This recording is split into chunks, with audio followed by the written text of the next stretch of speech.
Welcome to our channel only excellence.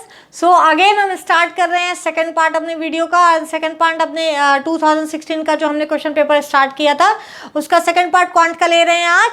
And आज हम इसको फिनिश कर देंगे जिसलिए आगे हम एनालिटिकल रीजनिंग पे आपके मूव ऑन कर सके। ठीक है, so let's start our first question is a daily train is to be introduced between station A and station B starting from each end at 6 AM and the journey is to be completed in 42 hours. दो station है A and B, दोनों से आपको daily train चलानी है। ठीक है, daily train चलानी है। 6 AM पे स्टार्ट होती है दोनों एंड से ट्रेन। ठीक है, तो बोल रहा है कि 42 आवर्स लगते हैं जर्नी को। जर्नी टेक्स 42 आवर्स बोल रहा है। तो अब 42 आवर्स एक दिन नहीं हुआ ना, एक दिन के अंदर नहीं हुआ ना, तो कितना मतलब ऐसा नहीं हुआ कि भाई ये अगर 23 आवर्स होता तो ये आके इधर हो जाती, ये इधर चली जाती, है ना। तो कह रहा है कि डेली सर्विस के लिए टोटल कितनी ट्रेन चाहिए अगर डेली चलाना है। तो सिंपल सी बात है, अगर ये 6 AM से स्टार्ट कर रही है किसी एक दिन, मान लीजिए फर्स्ट डे ये 6 AM से स्टार्ट की, ठीक है, तो ये सेकेंड डे 6 AM पहुंच जाएगी क्या? सेकेंड डे अगर मैं बोलूँ 6 AM कोई ट्रेन नहीं रहेगी, ये ब्लैंक रहेगा, नहीं पहुंचेगी क्योंकि 24 आवर्स हुआ रहेगा। फोर जर्नी कितना है 18 आवर्स, तो 6 AM में 18 आवर्स और जोड़ दीजिए, कितना होता है 6 AM अगर देखोगे 18 आवर्स जोड़ोगे यानी 12 PM, यानी सेकेंड डे रात को 12 PM पहुंचेगी, रात को 12 PM ये पहुंच जाएगी। यानी ये जो थर्ड डे है, थर्ड डे मॉर्निंग 6 AM के लिए आपके अवेलेबल रहेगी ये ट्रेन। सेम वे ये इधर से बी वाली इधर से, तो हमको केवल एक दिन की जर्नी जो है ये देखिए यहाँ पे वन डे इधर आपका 24 आवर्स, ये वन डे आपकी मिस हो रही है।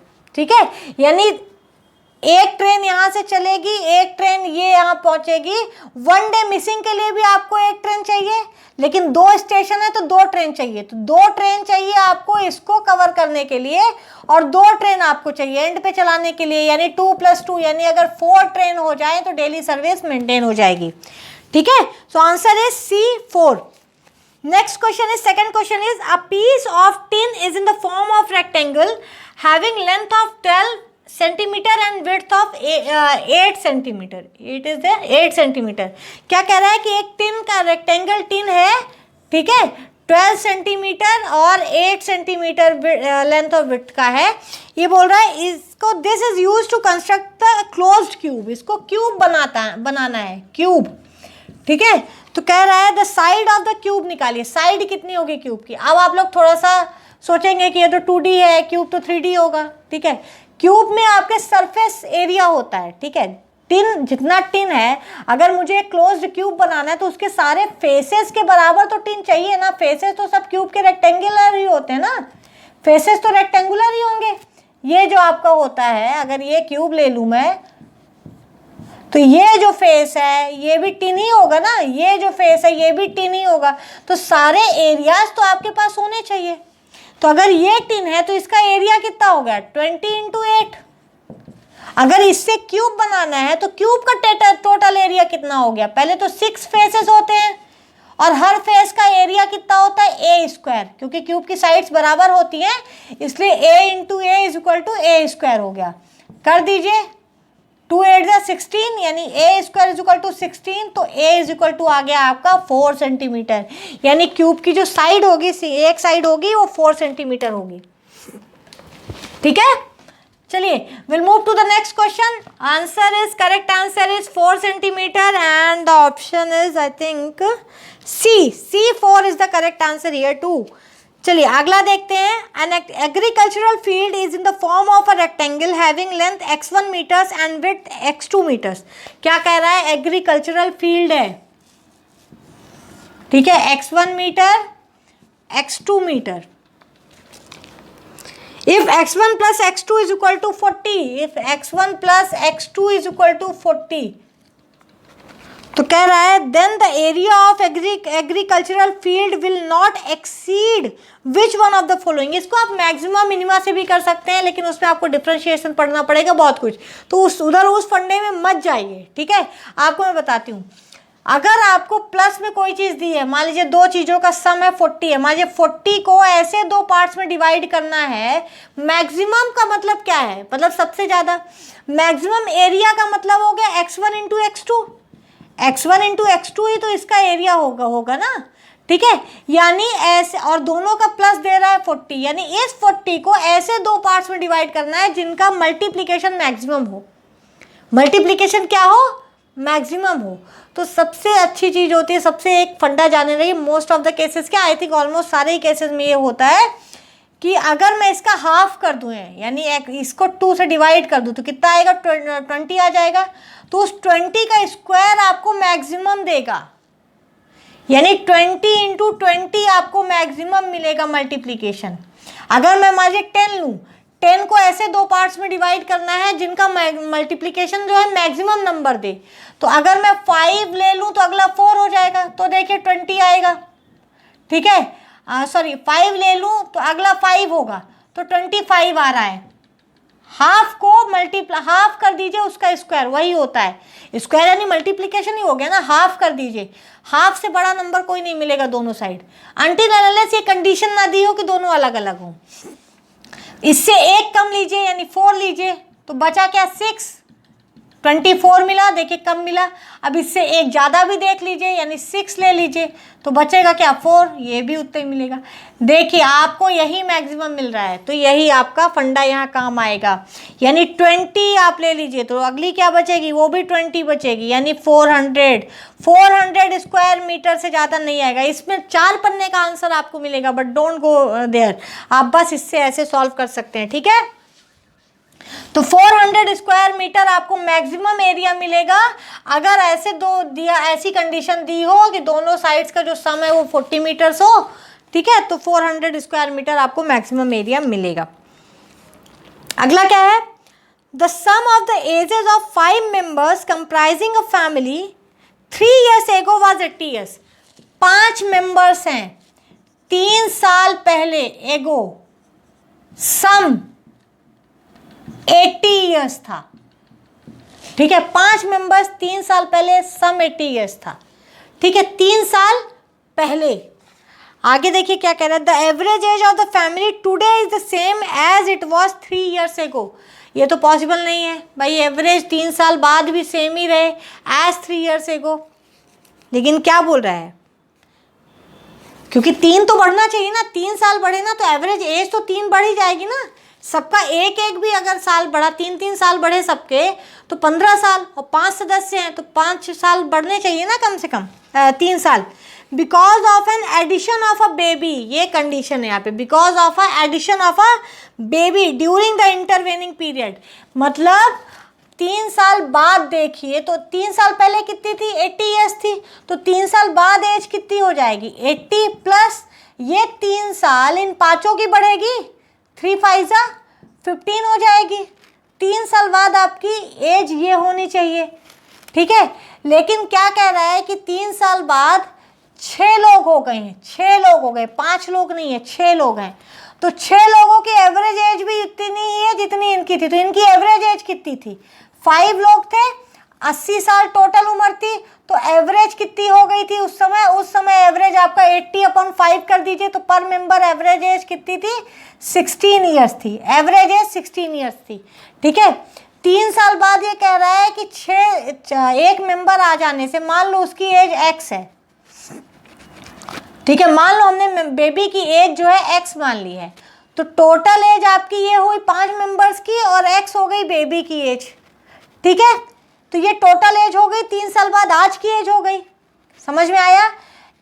80 कैसे किया, ये तो थी ही आपकी टोटल एज, प्लस 3 साल में 5 मेंबर्स की एज भी तो बढ़ गई ना, 3 साल हर मेंबर की बढ़ी, तो 5 मेंबर की बढ़ गई तो 15 हो गई, तो 15 ऐड हो गया, और प्लस एक बच्चा और आ गया, तो हमने मान लिया कि उसकी एज x है क्योंकि वो दी नहीं है। तो ये टोटल एज आज की हो गई, और एज क्या हो जाएगी, टुडे की एवरेज एज, तो एवरेज एज तो कह रहा है पुरानी वाली है, यानी 16 ही है, into number of family members. अभी कितने मेंबर्स हो गए, अभी 5 ये और एक ये, 6 मेंबर्स हो गए, ठीक है। यानी 95 plus x is equal to 96, तो आ गया आपका x is equal to 95 minus कर दीजिए 1 years, ठीक है। अगर इससे आपको नहीं भी सॉल्व करना है, अगर इससे आपको नहीं सॉल्व करना है तो कैसे करेंगे, तो सिंपल सी चीज़ है, एवरेज एज आपकी कितनी बढ़नी चाहिए, 15 साल, सॉरी टोटल एज आपकी 15 साल बढ़नी चाहिए, ठीक है। 15 साल एवरेज आपकी 16 ईयर्स आ रही है पुरानी वाली, यानी 16 में एक घटाइए, क्योंकि बराबर है ना एवरेज एज बोल रहा है, तो सिंपली एक घटाइए तो 1 साल आ जाएगा। उस पर मत जाइए, ऐसे करिए। उसमें आपका अगर ज़्यादा ही शॉर्टकट लेंगे तो गलत होने के चांसेस रहते हैं, इसलिए थोड़ा सा कैलकुलेशन कर लीजिए। देखिए एवरेज का क्वेश्चन भी आ गया आपके यहाँ, परसेंटेज, एवरेज, रेशियो, ये तीनों ही आप इंट्रोड्यूस आप पढ़ चुके हो, वीडियोस अपलोडेड है। जिन्होंने अभी तक नहीं देखा है, do must go to the playlist and watch our videos. आपके सारे क्वेश्चंस मैं करा चुकी हूँ। चलिए अगला करते हैं। तो answer is 1 year, B 1 year. The total emoluments of 2 persons are the same, but one gets allowances to the extent of 65% of his basic pay. कह रहा है टोटल emoluments एक ही है, E1 E2 बराबर है दोनों का, लेकिन कह रहा है जो पहला पर्सन है वो 65% ऑफ बेसिक पे पाता है एक्स्ट्रा, ठीक है। दूसरा पर्सन है and the other gets allowance to the extent of 80% of basic pay, 80% of basic पाता है, ठीक है। तो इसकी टोटल कितनी हो गई? E1 क्या है आपका 100% हो गया, उसमें 65% आपका और जोड़ दीजिए, यानी B1 ये तो है ना, तो इसकी इमोल्यूमेंट्स हो गई टोटल 100% प्लस 65%, ठीक है। इसका हो गया ये तो 100% प्लस 80% ऑफ बेसिक पे। फॉर्मर टू द लेटर का आपको बेसिक पे निकालना है, इसका वो निकालना है, फॉर्मर मतलब पहले वाले का दूसरे वाले की बेसिक पे से आपको रेशियो निकालना है। तो इसमें कुछ नहीं करना है आपको। देखिए आपको करना क्या है, ये कह रहा है इमोल्यूमेंट सेम है, यानी ये कितना पा रहा है 165% ऑफ बेसिक पे पा रहा है। मान लीजिए बेसिक पे को मैंने बी से नोट कर लिया, B1 से नोट कर लिया, सेम है तो इक्वल का साइन लगा दिया। दूसरा कितना पा रहा है 180% ऑफ B2, बेसिक पे डिफरेंस है, वही तो हमें निकालना है ना, ऐसा है। तो आपको क्या निकालना है, B1 अपॉन B2 निकालना है आपको, ठीक है। तो ये B1 को, इसको ये क्या हो जाएगा 165 इंटू 165% इंटू B1, और ये 180% इंटू B2, तो B1 और ये B2 को नीचे लाइए तो अपॉन B2 हो जाएगा। तो ये कितना बचेगा 180% और अपॉन 165%, परसेंट कट गए, यानी अपॉन 100 कट जाएगा ना दोनों से, तो बच आ कितना जाएगा आपका। आप देखिए इसको सॉल्व कर लीजिए, इसको कितना 15 से जाएगा ना, ये 15 1 ज़ा 15 3, 15 2 ज़ा, और ये 1 ज़ा 15 1 और 15, यानी 12:1। तो करेक्ट रेशियो क्या हो गया 12:1। बहुत इजी क्वेश्चन था, देखिए ऐसे आपको करना है। मैंने बोला क्वेश्चन पढ़ते जाइए, जो एग्जाम में जो क्वेश्चन में आया उसको लिखते जाइए, आपसे इजीली बन जाएगा। Correct answer is D 12:1। Okay, so we'll move to the next question. Next question है, a person is standing on the first step of the from the bottom of the ladder, ठीक है। पहले step पे खड़ा है, ladder के पहले step पे खड़ा है। चलिए भाई पहले स्टेप पे हमने खड़ा कर दिया, ये फर्स्ट स्टेप है, यहाँ पे एक कोई आदमी खड़ा है मान लीजिए, ठीक है। क्या कह रहा है,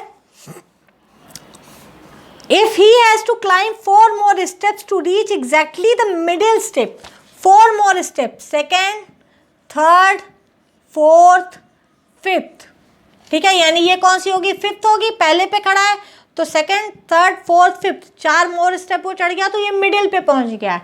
एग्जैक्टली मिडिल मतलब कि ऑड नंबर ऑफ स्टेयर्स होंगी ना। अगर मान लीजिए एग्जैक्टली मिडिल का मतलब है ये एग्जैक्टली बीच में होगा, ठीक है।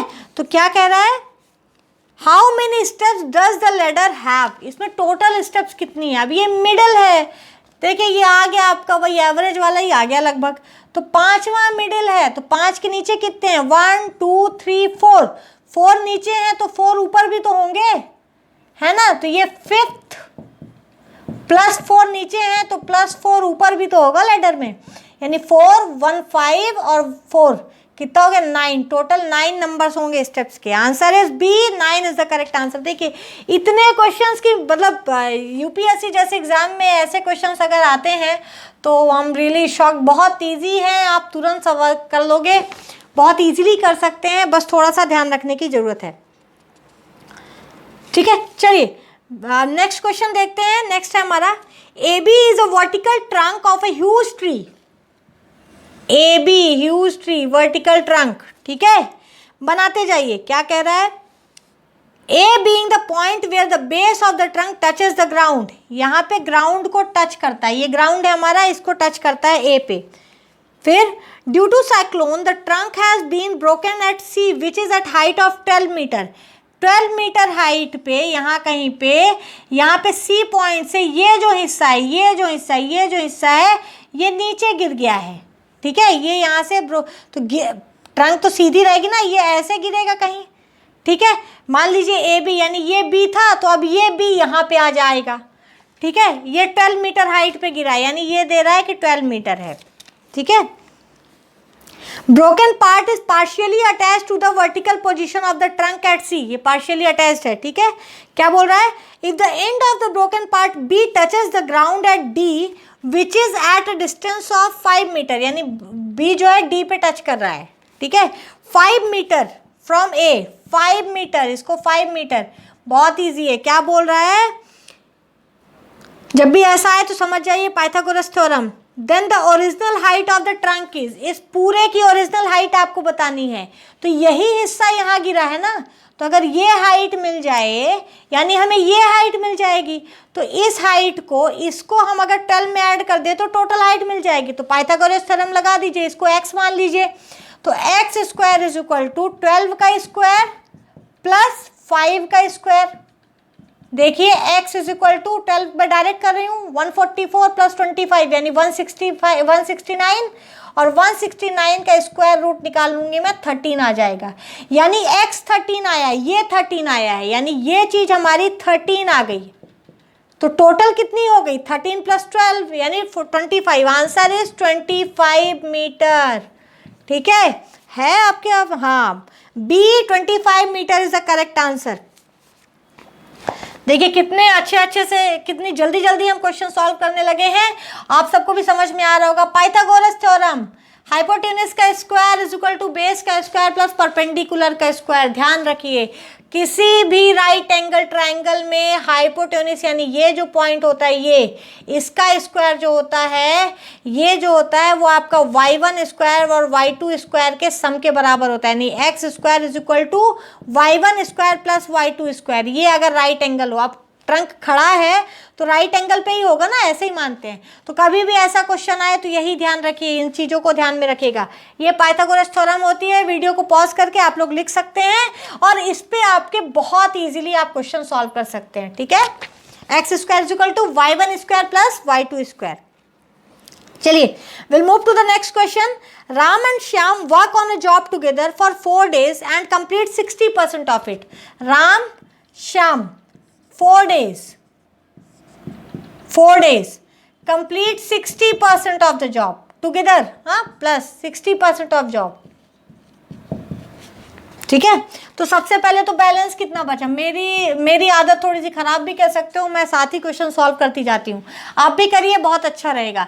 बैलेंस कितना बचा, 40% बैलेंस बचा। अब आगे के क्वेश्चन देखिए, ठीक है। राम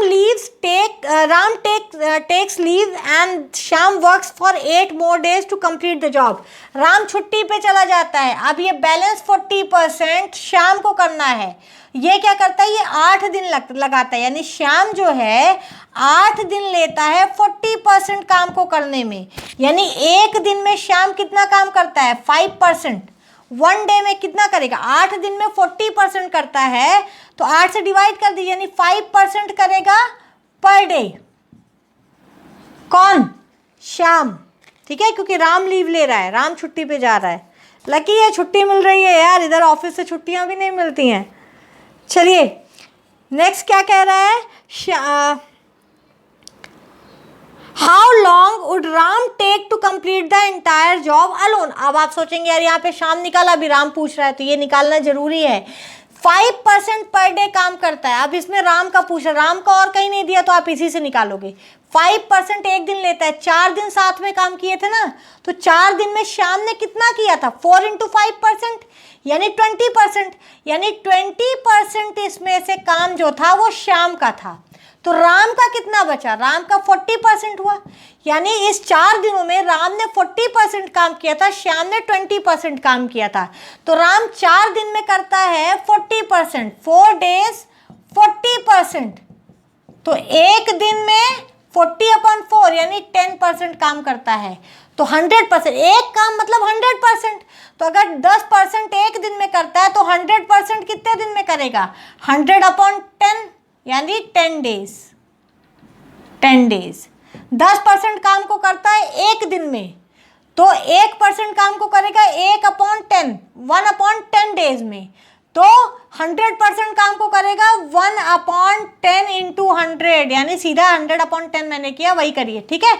ये ऐसे करके 10 डेज में आ जाएगा। तो answer is C, 10 days. Okay, we'll move to the next question. R and S are different integers, both divisible by 5. Then which of the following is not necessarily true? पहले तो हमने रूल्स ऑफ डिविजिबिलिटी मैंने अभी upload नहीं किया है video, मैं कर दूंगी, पढ़ेंगे। वैसे 5 का डिविजिबिलिटी रूल मैं आपको बता देती हूँ। लास्ट में या तो 0 होना चाहिए या 5 होना चाहिए, तभी कटेगा, ठीक है। 10 का डिविजिबिलिटी रूल, इसमें 10 भी आया है। 10 का डिविजिबिलिटी रूल लास्ट में 0 ही होना चाहिए, तभी कटेगा, ठीक है। यानी 5 की 2 कंडीशन, 10 की 1 कंडीशन है। आगे क्या कह रहा है?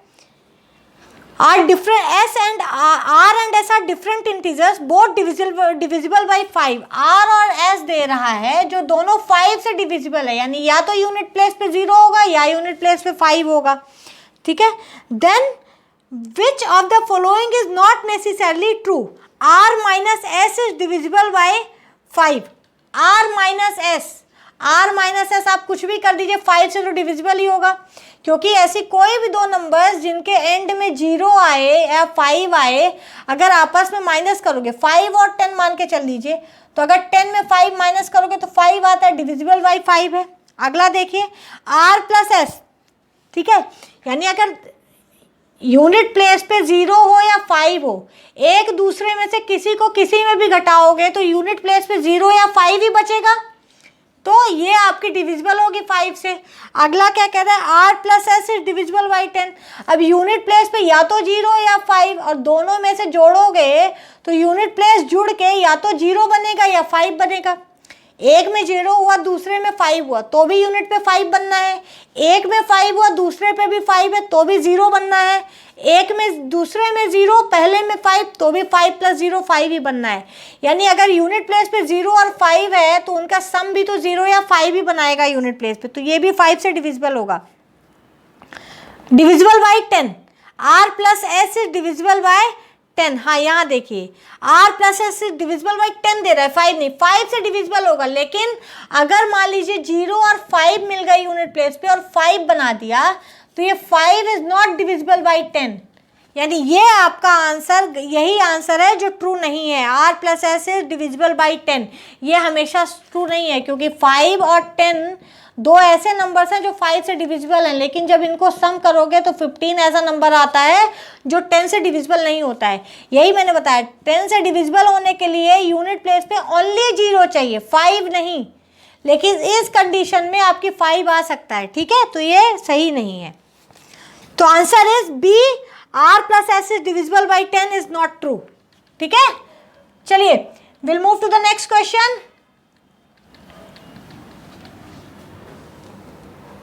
How many numbers are there between 100 and 300 which either begin or end with 2? 100 से 300 के बीच में ऐसी कितनी नंबर्स हैं जो या तो 2 से शुरू होती हैं या 2 पे ख़त्म होती हैं, ठीक है। तो सबसे पहले मैंने आपको बताया, ऐसे के लिए हमेशा 100 to 200 लो, फिर 200 to 300 लो, ठीक है। कोई नंबर 2 बार मत करना, यानी 100 to 199 ले लो, एक काम करो 199 ले लो, और फिर 200 से 300 ले लो, ठीक है। तो 199, इसके बीच में 2 से शुरू होने वाले नंबर तो नहीं होंगे, क्योंकि इसकी कोई भी नंबर 2 डिजिट की, 3 डिजिट की ही होंगी। यानी 200, तो 200 से बाद की नंबर तो इसमें आ गई ना, इसमें कोई नहीं होंगी। तो स्टार्ट होने वाली नंबर नहीं होगी, एंड होने वाली होगी। 102, 202, 102, 112, 122, यानी 102, 112, 122, 132, ऐसा करके कितनी होगी? 102 से लेके 192 तक, यानी 9 और ये 0 वाला 1 ऐड हो गया तो 10, यानी 10 नंबर्स ऐसी होंगी जो 2 से ख़त्म हो रही हैं। 200 से 300 के बीच में अगर मैं बात करती हूँ तो 200 से 300 के बीच में सारी ही नंबर स्टार्टिंग फ्रॉम 200 और एंडिंग 299, ये पूरी ही नंबर देखिए, ये 100 नंबर्स पूरे के पूरे दो पे या तो एंड हो रहे हैं या दो पे खत्म हो रहे हैं। ये वाले ऑलरेडी इसमें आ गए। आप 200 ले लीजिए, 201 ले लीजिए, 202 ले लीजिए, 203 ले लीजिए, 299, सारे ही नंबर आर स्टार्टिंग विथ 2, ठीक है। तो ये उसमें आ गया। तो इसमें कितने नंबर आए, 200 से 300 के बीच में टोटल नंबर कितने हैं, 100, तो इसके हो गए 100। तो टोटल इसके बीच में कितने हो गए, 10 + 100 यानी 110 नंबर्स आर देयर, जो या तो 2 से एंड हो रही हैं या 2 पे स्टार्ट हो रही हैं। नेक्स्ट है, a cylindrical overhead tank of radius 2 meter and height 7 meter is to be filled from an underground tank of size 5.5 meter into 4 meter into 6 meter। cylindrical overhead, ठीक है। तो सिलेंडर यानी सिलिंड्रिकल ओवर, सबसे पहले तो cylinder का volume, cylindrical tank है तो उसका वॉल्यूम कितना हो जाएगा, एक सर्कल रहेगा, ऐसा रहेगा कुछ, ठीक है। ये हाइट आपको दी है h, ठीक है। यानी इस सर्कल का एरिया, तो सर्कल का एरिया कितना होता है, अगर मैं इसको r मानूं तो पाई r स्क्वायर सर्कल का एरिया हो जाएगा, और कितनी हाइट, h हाइट का है, तो पाई r स्क्वायर h हो गया, आपके सिलेंडर का एरिया हो गया। अगला क्या कह रहा है, over A tank of radius 2 यानी पाई r स्क्वायर, r रेडियस कितनी दी है 2, तो 2 का स्क्वायर इंटू h, हाइट कितनी दी है 7। ये कह रहा है इस इतने एरिया के सिलेंडर को आपको पानी से भरना है। किससे भरना है, from an underground tank of size 5.5 into 4 into 6। किससे भरना है, 5.5 इंटू 4 इंटू 6। ये आपका दिया है क्यूबिकल दिया हुआ है, ठीक है, सिंपल टैंक दिया हुआ है।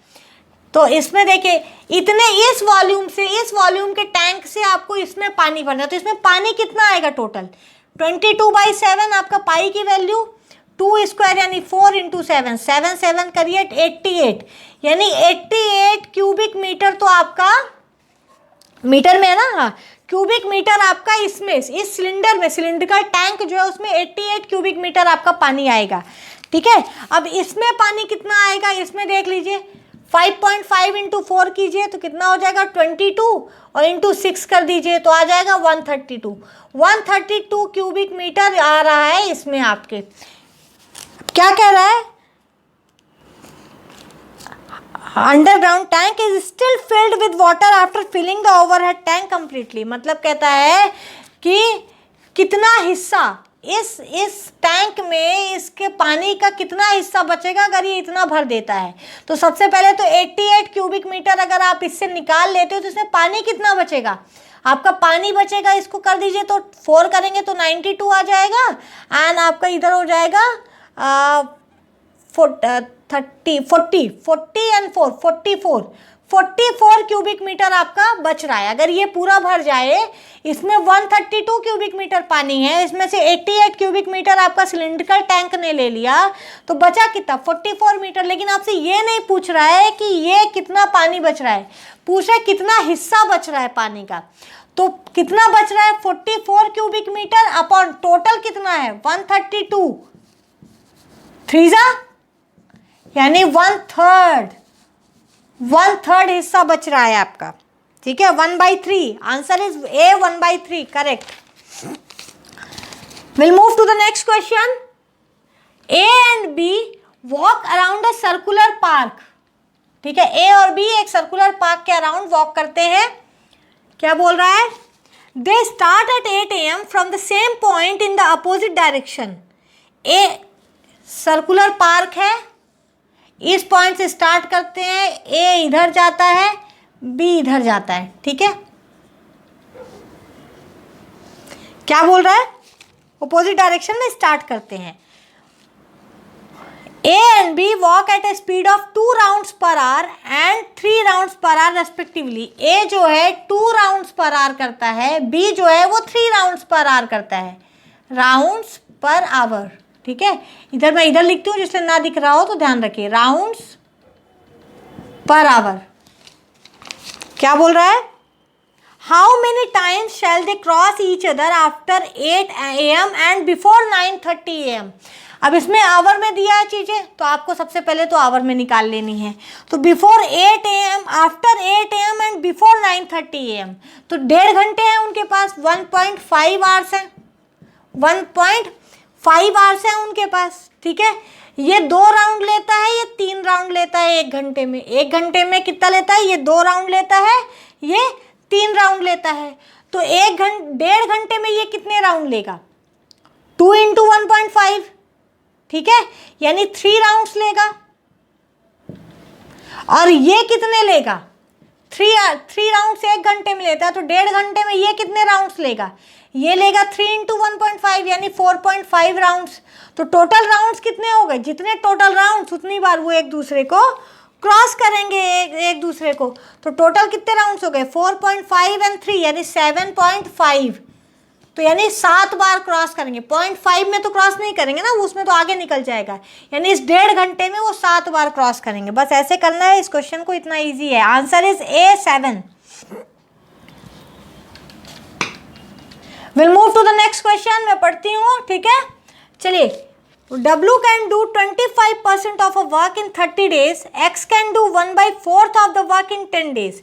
W 25% of work कितने दिन में, 30 days, ठीक है। अगला कह रहा है X can do 1/4 of the work in 10 days. X 1/4 of the work in 10 days, ठीक है। अगला क्या कह रहा है, Z can do 1/3 of the work in 13 दिन, sorry 13 days, 1/3 of the work in 13 days, ठीक है। अब देखिए 25%, 25% वर्क करता है 30 डेज में, ठीक है। तो 100% वर्क कितना करेगा, 100% करने के लिए 100% अपॉन 25% यानी 4 टाइम्स लगेगा, तो 4 × 30 यानी 120 डेज। साथ ही सॉल्व करते जाते हैं, क्योंकि मैं सॉल्व कर रही हूँ इसलिए इजी बताऊंगी। एक्स अब चौथा हिस्सा कर रहा है, 1/4 कर रहा है 10 दिन में, तो फुल कितना करेगा, यानी 1/4 × 4 यानी 10 × 4 यानी 40 डेज में। अगला देखो 1/3 कर रहा है 13 डेज में, तो 1 कितना करेगा, 1/3 × 3 यानी 3 × 13 यानी 39 डेज हो गया आपका। तो ये इनके टोटल वर्क कितने दिन में करेंगे, ये आप देख लेंगे। आपको 1 वर्क टोटल कितने दिन में करेंगे, सारे अलग अलग आगे टाइमिंग समझ में आया सबको। 25% 30 डेज में कर रहा है, तो 25% करता है 30 डेज में, यानी 1% करेगा 30/25 डेज में, तो 100% करेगा 30/25 × 100, ठीक है। ऐसा ये फंडा है, तो 25 4 और 30 120, ये फंडा ऐसे किया मैंने, हाँ ध्यान रखिएगा, कंफ्यूज मत होइएगा। सिंपली आपको 1 करना है, 1 वर्क या 100%। 100% मतलब एक काम, कोई काम 100% कंप्लीट कर दिया, यानी मैंने एक काम पूरा कंप्लीट कर दिया, ठीक है। तो ये आपके निकल गए कि कितने लोग एक दिन में कितना काम करेंगे। Who will complete the work first, कौन सबसे पहले कंप्लीट करेगा। देखिए ये 120 दिन ले रहा है एक काम को करने में, ये 40 दिन ले रहा है, ये 39 दिन ले रहा है, तो यानी जेड 39 डेज ले रहा है ना, इसलिए सबसे पहले ये इस काम को फिनिश कर देगा। Will move to the next question. The average monthly income of a person in a certain family is ₹10,000. What will be the average monthly income of a person in the same family if the income of one person increased by 120,000 per year? तो सबसे पहले तो ध्यान रखिए, बच्चे इसमें गलती क्या करते हैं, वो पर ईयर की जगह मंथ में कैलकुलेट कर देते हैं, ठीक है, उसको सीधा ऐड कर देते हैं। इसमें पर ईयर दिया है, क्या कह रहा है कि 5 लोगों की फैमिली की 5 मेंबर्स हैं फैमिली में, एवरेज इनकम है 10,000 रुपीज़, 10,000 रुपीज़ है एवरेज इनकम, ठीक है। तो टोटल इनकम कितनी हो गई, number of members into average. Average पढ़िएगा, जिन्होंने नहीं पढ़ा है हमारा वीडियो है उस पर, ठीक है। 50,000 इनकी टोटल इनकम हो गई, बट मंथली ध्यान रखिएगा, मंथली, ठीक है। अगला क्या कह रहा है, What will be the average monthly income of a person, monthly income of one person in the same family if the income of one person increased by 1,20,000 per year बढ़ रही है ना, ठीक है। अगर एक साल में 1,20,000 रुपए बढ़ रहे हैं, यानी एक महीने में कितने बनेंगे, बढ़ेंगे, 12 से डिवाइड कर दीजिए, यानी 12 वंजा, हाँ 10,000 रुपीज, यानी 10,000 रुपीज बढ़ गए पर मंथ एक ही आदमी के, ठीक है। 10,000 रुपीज बढ़ गए आपके। ये 10,000 रुपीज जो बढ़े हैं एक आदमी के बढ़े हैं, ठीक है। यहाँ टोटल इनकम कितनी थी, पहले कितनी थी, 50,000 थी, अभी ये 10,000 बढ़ गया। बच्चे क्या करते हैं, इसी को 5 से गुणा करके करते नहीं, एक ही आदमी का बढ़ रहा है ना, तो एक आदमी का इसमें ऐड हो जाएगा। तो अब टोटल इनकम कितनी हो गई, 50,000 प्लस 10,000 हो गया, तो 60,000 हो गया, ठीक है। अपॉन कितने लोग हैं, 5 ही लोग हैं ना फैमिली की, सेम फैमिली है, तो कितना हो गया, 12 पंचे 60, 12,000। तो क्या पूछ रहा है, what is the average monthly income now, is 12,000 rupees. Answer A 12,000 is correct, ठीक है। चलिए नेक्स्ट देखेंगे, around archery target of diameter 1 metre is marked with 4 scoring regions from the centre outwards, red, blue, yellow and white. क्या कह रहा है, एक archery target है, 1 मीटर टोटल है उसका, 1 मीटर ये टोटल रेडियस का है, ठीक है। टोटल रेडियस इसकी 1 मीटर है, यहाँ से ये रेडियस होती है, ये 1 मीटर है। ये कह रहा है कि चार इसमें दिए गए हैं, 4 उसने मार्क किया है scoring regions, red, blue, yellow and white. Red सबसे पहले तो ये रेड हो जाएगा, ब्लू, येलो एंड वाइट। देखिए ये हो गया, ये हो गया, ये येलो एंड ये वाइट, ठीक है। ये वाइट, येलो, रेड, ब्लू हो गया। क्या कह रहा है, the radius of the red band is 0.20 metre. ये है, ये रेड बैंड है, इसका रेडियस 0.20 मीटर है, यानी रेड बैंड की रेडियस दी है 0.20 मीटर, ठीक है। तो क्या बोल रहा है, the width of all the remaining bands is equal if archers throw arrows towards the target, what is the probability that the arrow falls in that the red region of the archery target. क्या probability है कि वो archery target के red region में arrow गिरेगा। तो area, इसका area कितना हो गया, पाई आर स्क्वायर, यानी पाई इंटू आर स्क्वायर, यानी 0.2 का स्क्वायर, ठीक है, अपॉन रेड रीजन में गिरने का मान रहा है ना, वो रेड रीजन में गिरेगा, तो प्रोबेबिलिटी है, तो रेड रीजन में ऊपर से अब टोटल एरिया कितना है। बाकी प्रोबेबिलिटी कैसे होती है, प्रोबेबिलिटी आप कैसे निकालते हैं कि भाई टोटल कितना है, उसमें से कितना आपका प्रोबेबल है, विनिंग के लिए चाहिए, ठीक है। तो बाकी कितना है आपका, 1 है, तो 1 देखिए, पाई इंटू 1 का स्क्वायर, पाई पाई कैंसिल हो जाएगा, 1 का स्क्वायर 1 ही होता है, यानी 0.2 का स्क्वायर यानी 0.04, 0.04 इज प्रोबेबिलिटी, ठीक है। Answer D 0.04 is the correct answer. Confuse मत होइएगा, 0.40 भी दिया हुआ है, कंफ्यूज मत होइएगा। जब यहाँ पे डेसिमल है तो 2/10 लिख सकते हैं इसको सिंपल वे में, 2/10 का स्क्वायर, तो 2 का स्क्वायर हो गया 4, 10 का स्क्वायर हो गया 100, यानी डेसिमल 2 डिजिट के बाद लगेगा, तो 1 डिजिट हो गई 4, दूसरी डिजिट हो गई 0, और फिर आपने लगा दिया डेसिमल, ठीक है। ध्यान दीजिएगा, ऐसे करते कंफ्यूज मत होइएगा।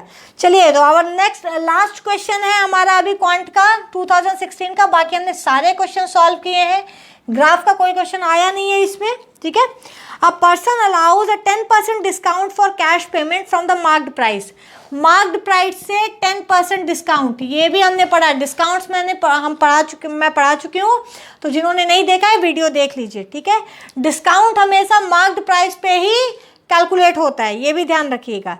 For cash payment from the marked price of a toy and still he makes 10% gain, और जो यहाँ पे आता है उस पर भी वो 10% गेन बनाता है कॉस्ट प्राइस से, ठीक है। तो क्या कह रहा है, what is the cost price of the toy which is marked at 770, 770 रुपए में अगर कोई मार्किंग की गई है, मार्क्ड प्राइस है, तो कॉस्ट प्राइस क्या था, तो कॉस्ट प्राइस को मान लीजिए x, ठीक है। तो मार्क्ड प्राइस क्या हो जाएगी, सबसे पहले तो आपकी कॉस्ट प्राइस, ठीक है, फिर उसमें कॉस्ट प्राइस का आपको 10% वो गेन ले रहा है, ठीक है, तब वो बेच रहा है। कॉस्ट प्राइस का 10% गेन लेने का मतलब है 10/100 इंटू एक्स, ये उसकी सेलिंग प्राइस हो गई। अब ये कह रहा है कि ये सेलिंग प्राइस मार्क्ड प्राइस का 10% डिस्काउंट देने के बाद है।